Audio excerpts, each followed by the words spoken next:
स्थिति में थोड़ा थोड़ा सुधार आया है, लेकिन मुझे लगता है अभी भी स्थिति ऐसी नहीं है कि जहां पे हिंदू सर उठा के जी सके। जो लोग मुर्शिदाबाद डिस्ट्रिक्ट से भागकर रिफ्यूजी बनकर मालदा गए हैं, वो लोग वापस लौटने की स्थिति अभी तक तैयार नहीं हुई है। बंगाल की हिंदू समझ चुके हैं कि ममता बनर्जी बंगाल को पश्चिम बांग्लादेश यानी बांग्लादेश लाइट वर्जन तैयार करने में समर्थ हो गई। ये सारे इमाम इस फिराक में है कि कब बंगाल को इस्लामिक स्टेट घोषित किया जाए, और ममता बनर्जी उनके साथ हाडूडू खेल रही है।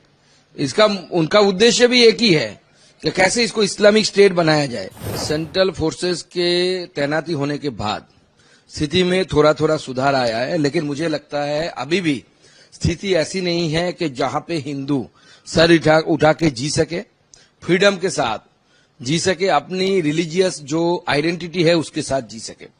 और जो लोग मुर्शिदाबाद डिस्ट्रिक्ट से भागकर रिफ्यूजी बनकर मालदा गए हैं, वो लोग वापस लौटने की स्थिति अभी तक तैयार नहीं हुई है। मैं कलकत्ता हाईकोर्ट के स्पेशल बेंच को बहुत बहुत धन्यवाद दूंगा। नहीं तो ममता बनर्जी की सरकार किस फिराक में थी, आप इसका जानकारी आप जनता को होनी चाहिए कि जब बीएसएफ उतरा, कुछ घंटा बीएसएफ रहने के बाद ही बीएसएफ के अफसर को डीएम ने फोन करके बताया था कि वी विल हैंडल इट, आपको रहने की जरूरत नहीं है। यानी बीएसएफ को उठा लो और फिर से एक बार हिंदुओं के ऊपर ऐसी अत्याचार है, इस तरीके का प्लानिंग तृणमूल कांग्रेस के प्रशासन के ऊपर तरफ से था। मैं धन्यवाद दूंगा कलकत्ता हाईकोर्ट को, स्पेशल बेंच को, जिन्होंने ये निर्णय लिया कि मुर्शिदाबाद में इस स्थिति में सेंट्रल बलों की, केंद्रीय बलों की तैनाती बहुत जरूरी है। देखिए, बंगाल की हिंदू समझ चुके हैं कि ममता बनर्जी बंगाल को पश्चिम बांग्लादेश यानी बांग्लादेश लाइट वर्जन तैयार करने में समर्थ हो गई है।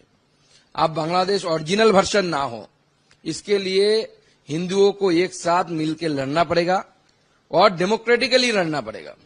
ये बहुत जरूरी है।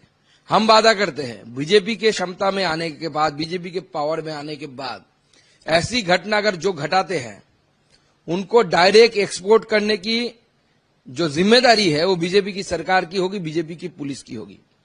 दूसरा, हम ऐसे कानून लाएंगे जिसके द्वारा मंदिर और हिंदुओं के जो घर तोड़े जाएंगे, वो जिन दंगाई तोड़ेंगे उसका प्रॉपर्टी नीलाम करके वहां से पैसा दिया जाएगा हिंदुओं को। ऐसे कानून हम लाएंगे। जो दंगाई दंगा करेगा उसका प्रॉपर्टी सरकार ले लेगी और सरकार उसको नीलाम करेगी। नीलाम करके हिंदुओं के जो घर तोड़े गए हैं उस घर निर्माण का काम बीजेपी की, भाजपा की सरकार करेगी। और जिस मस्जिद से या कोई भी रिलीजियस प्लेस से अगर इंस्टिगेट किया जाता है या वहां उसके माइक से अनाउंस किया जाता है कि आप मैदान में उतरो, उस मस्जिद को या कोई भी रिलीजियस प्लेस को बंद कर देंगे, हम नहीं चलने देंगे। और ये ऐसे अगर कानून पश्चिम बंगाल की अगर प्रेजेंट सरकार भी बनाती है तो हमारे एमएलए सारे उनको सपोर्ट करेंगे और ये कानून बनने के बाद पूरे दंगे जो है वो बंद हो जाएगा। नहीं, वो तो उनके गाय है ना, दुधेल गाय। आप जानते हैं ना, मिल्किंग काउ, ममता बनर्जी ने बताया था कि वो मिल्किंग काउ है। ये सारे इमाम इस फिराक में है कि कब बंगाल को इस्लामिक स्टेट घोषित किया जाए, और ममता बनर्जी उनके साथ हाडूडू खेल रही है। इसका उनका उद्देश्य भी एक ही है कि कैसे इसको इस्लामिक स्टेट बनाया जाए। तो जाइए, बुलाए उनको, लेके ही वो तो बंगाल की जनता तय करेगी। बंगाल की जनता को बचाने के लिए अगर 355 जरूरत होगा तो कोर्ट बोलेगी 355 करो, जनता बोलेगी 355 करो। तो 355 अगर जरूरी है तो लगाएगा सरकार। मैं कल मालदा जा रहा हूं। Malda as Murshidabad is till now is a disturbed area, so that's why I am not visiting Murshidabad.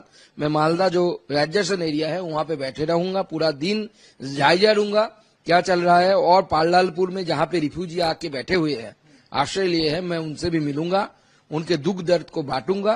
हाँ, मुर्शिदाबाद से जो भागकर रिफ्यूजी होकर मालदा में आए हैं उनसे मिलूंगा।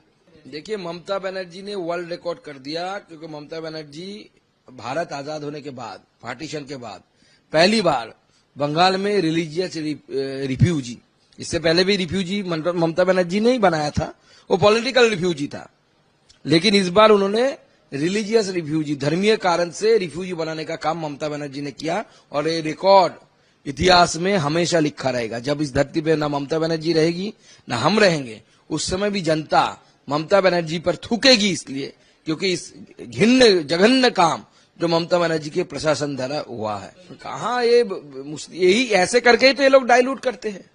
कहाँ मुसलमानों की किस चीज का नुकसान हुआ है, कितने मंदिर तोड़े गए हैं।